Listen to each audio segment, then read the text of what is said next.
You gotta be careful out here in Gardena. It's a trip. So I always take off my hat kind of when I'm driving. But right now, it's daytime. You gotta be careful what you do and who you surround yourself with, because it's so sketchy. I always had it in the back of my mind. It sucks, but I mean, everybody knows that, but yeah, you never know.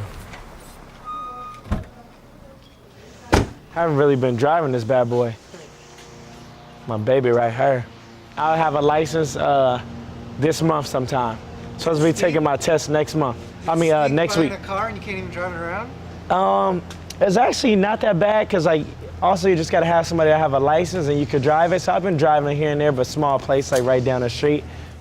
Oh, nothing, Gigi. Oh, Gigi girl now. Gigi baby, that's what I hear. Say hi. You have your diploma here? I actually do have it, but they made a little special one. So in case you get stopped by the cops, let me see something. You got ID or where did you go to school? Like, yo, it's been a while since I got harassed by the cops, but in Gardena, they are hot. They'll pull you over. Yeah, I think he had just recently met up with Andrew and began getting sponsored with boards and that kind of stuff, so he felt really good about it, just hyped off from meeting Andrew and him even approaching him, so he knew that it was big and it could go someplace. When I first got on Baker, like filming for Baker 3, I mean, I didn't have no shoe sponsor, no nothing. I remember like my shoes would rip so fast, like the sole used to come apart. So I hit up Andrew and then Beagle. They knew Hunter at Nike and they were trying to go back and forth. And then we finally got a hold of him. It's like, yo, like, we down. Like, let's send Theotis to Portland, like meet some of the people down there at the headquarters. So it just happened so quick because of Baker. By being on like some legit, it kind of opened the doors to bring more. He just kind of like kept getting taller and bigger, and around like maybe one of those, like, I think there was a video like Baker Has a Death Wish. I noticed he was doing some pretty hard tricks down 10 stairs and stuff like that. And he was getting really good at manuals. Just kind of happened all naturally. Like, we're like, yeah, everybody loves this kid. He's awesome. Sprite, it's like no way I can roll away, huh, in the rain? No, you can do it. Yeah. I mean, he was always just out with Beagle filming constantly. You just gotta love it, and you gotta respect it, the amount of hunger he has for skating. And I hope it lasts forever. And everything he does is skate, skate, skate. So it's always just, you knew he was gonna be pro by the time he was 20 years old, probably. Yeah, he'd want to watch skate videos all night at the Baker apartment, and you know, we just had to let him know, like, no, like after 9 o'clock, there's more to life than skating.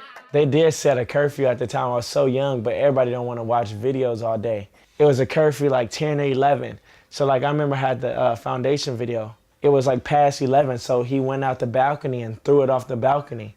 I hid the rest of my DVDs because I ain't about to let that happen. So that kind of made me stay on point, like, yo, all right, it's about to be 11 o'clock. No more DVDs.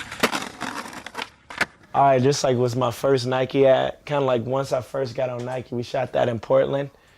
We was out in Barcelona. It was like my first ad, Overcooked, first Ultima ad. I was working on a transfer video and kind of wanted to make it my best as I can. Baker skateboards, you better believe that if you don't know. Believe that.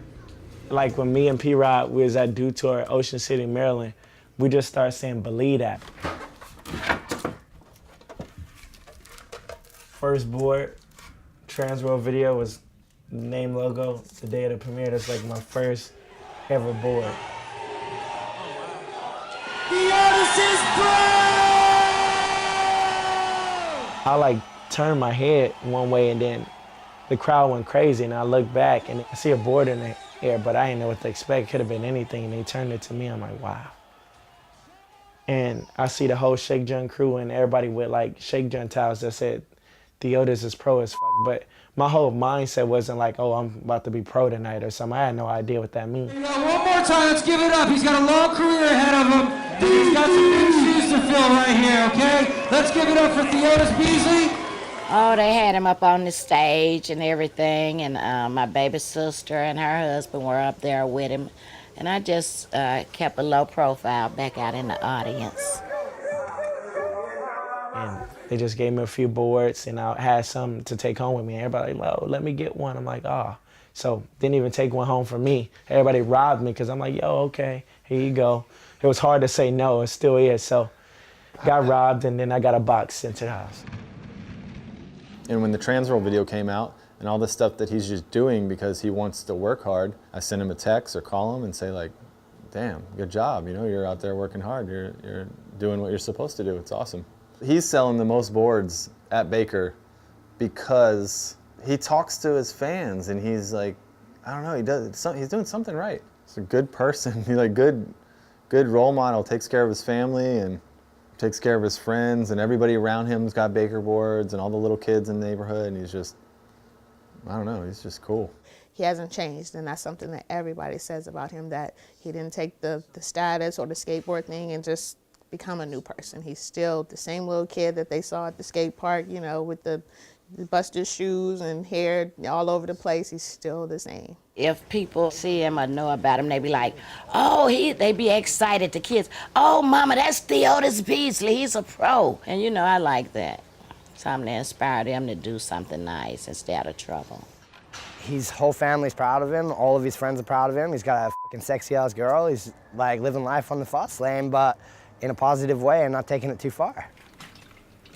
So some dude was telling me, they was like, you think this dude is happier and nicer than you? I think he is. I was like, pretty sure he got me right now, yeah. Because every time I see him, I'm like, damn, he gets me. Because I'm always happy, but I'm like, damn, he's happier than me. There could be the most terrible thing going on, and he'll be like, oh, you know, just find something that's positive about it. So that's who we need in this world, is people like that, the glass is, you know, half full style, always looking at the good.